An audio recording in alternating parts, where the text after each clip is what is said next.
Forget Ryanair. There's a Chinese version that's even crazier and almost no one in the West knows about it. But that's exactly why I wanted to experience firsthand what it's like to travel on China's answer to ultra-low-cost travel, flying on a plane that's even made in China. Welcome to Spring Airlines.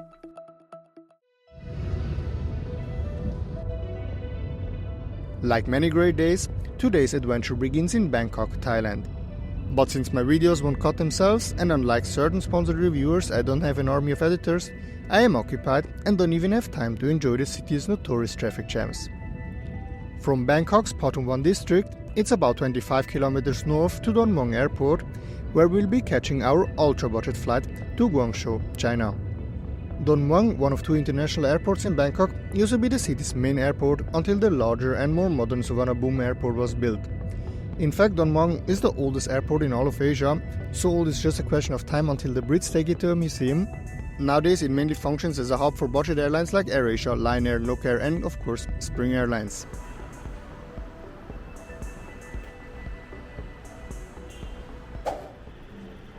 Upon arriving at the airport, we still have plenty of time.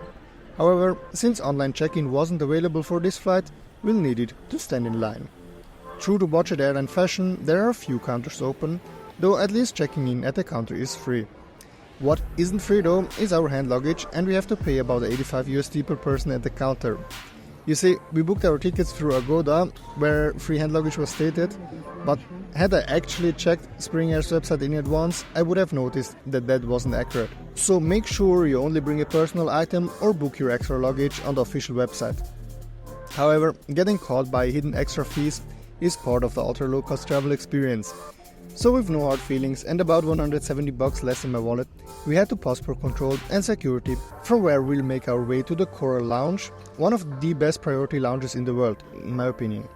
Here you'll find a good selection of both Asian and Western dishes, or at least what's considered Western food in this part of the world, like spaghetti with milk, which would probably land you in jail if you called it carbonara in Italy. But if you come to Thailand just to eat Western food, you're lost in life anyway. At the Coral Lounge, you also have the option to get yourself drunk or get a massage, or both, completely free of charge, if you have a priority pass. But most importantly, you can take in the beautiful view directly overlooking the tarmac. I find it quite interesting that there is a flight from Mueang to the small Egyptian town of Marsa Alam, but it might be a charter or an error, no idea, but now it's time to head to the gate.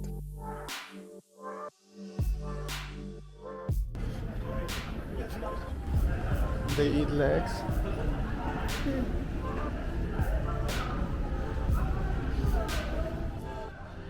Spring Airlines operates several routes within Thailand, connecting cities like Bangkok, Phuket and Chiang Mai directly to various destinations in China. One of them being the flight from Bangkok to Guangzhou, one of 14 daily direct flights between the two cities during the low season, offered by 6 different airlines.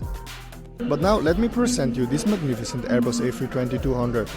But hold up, wait a minute. Didn't I tell you that I would fly on a plane made in China? Well, yes, I did.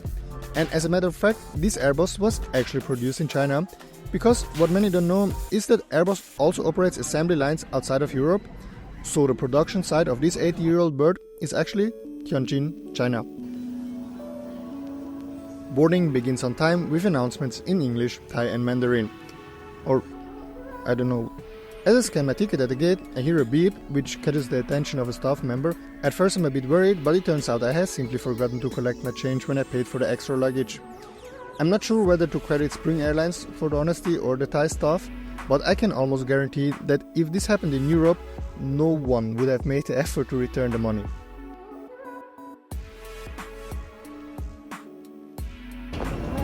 Are you ready?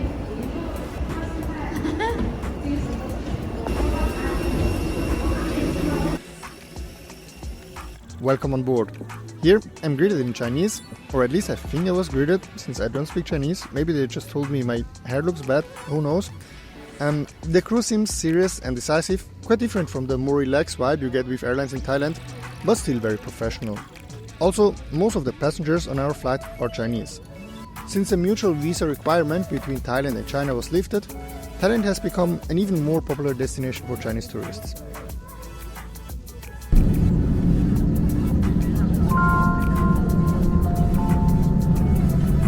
们、先生们，为了确保飞行安全，飞行全程中禁止使用充电宝，不具备飞行模式的移动电话，以及干扰飞机安全运行。But Wi-Fi must be on at all times. If you 将进行起飞前安全检查，请您将安全带扣。 The airline's focus is clearly leisure travel at the lowest possible price.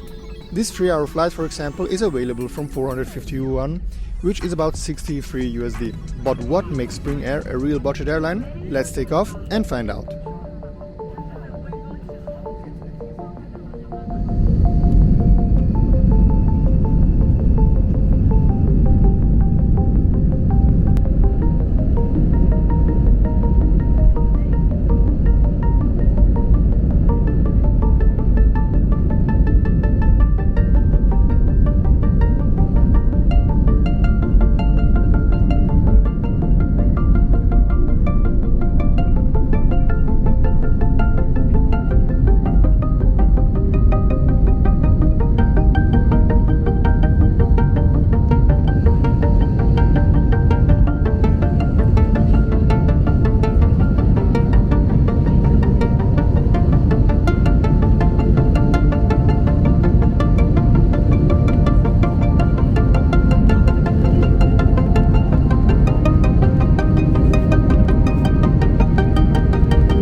With a legroom of just 71 centimeters, that's 29.95 inches for my viewers from America, there isn't much room to move any part of your body. For comparison, even Ryanair usually offers 76 to 78 centimeters on most of their planes. The seats are quite hard and the tray tables are small, but unlike Ryanair, you actually get a seat pocket with a menu and a duty-free magazine. Too bad it's not in English.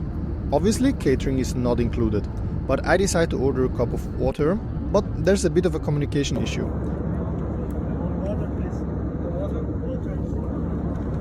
In the end, the attendant just says, okay, but never comes back, so I try again later on in the flight with another crew member and I finally get my cup of water, which surprisingly turns out to be free.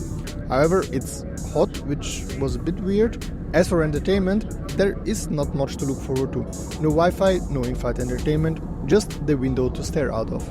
We're all crammed together like sardines, just waiting for this trip to end. And to be fair, this is pretty much what low-cost flying in other parts of the world is like, so I'm not sure if experiencing the same discomfort in China was really worth it. But now, I hope you're not eating, because things are about to get more uncomfortable as we head to the bathroom. Trying to record footage like a wannabe TikToker, I quickly noticed the smell. It's like being under a bridge at my local train station and glancing down, I see what looks like spilled lemonade. I decide to skip the taste test to figure out if it's actually lemonade, and instead, in an incautious moment, I step right into the puddle. I will have to buy new shoes, I'm loving it. But to be fair, at such a low price, I have nothing to complain about as long as I arrive at my destination alive. However, according to my research, that's not something I have to worry about. Despite its rather large fleet of 125 planes, Spring Airlines has never had an incident resulting in injuries or casualties since it was founded in 2004. Even though, or perhaps precisely because, Spring Airlines is not a full-service carrier, it has quickly made a name for itself and experienced rapid growth. It was the first Chinese low-cost airline to offer international flights and now serves 67 destinations across 11 countries. Spring Airlines sometimes also introduces quirky ideas like replacing regular seats with bar stools, a concept that could easily have come straight from Michael O'Leary himself. So it's no surprise that Spring Airlines' business model is often compared to that of Ryanair, earning it the nickname the Chinese Ryanair. As we all know, Ryanair is renowned for its exceptionally smooth landings. So let's see if Spring Airlines can match the standard.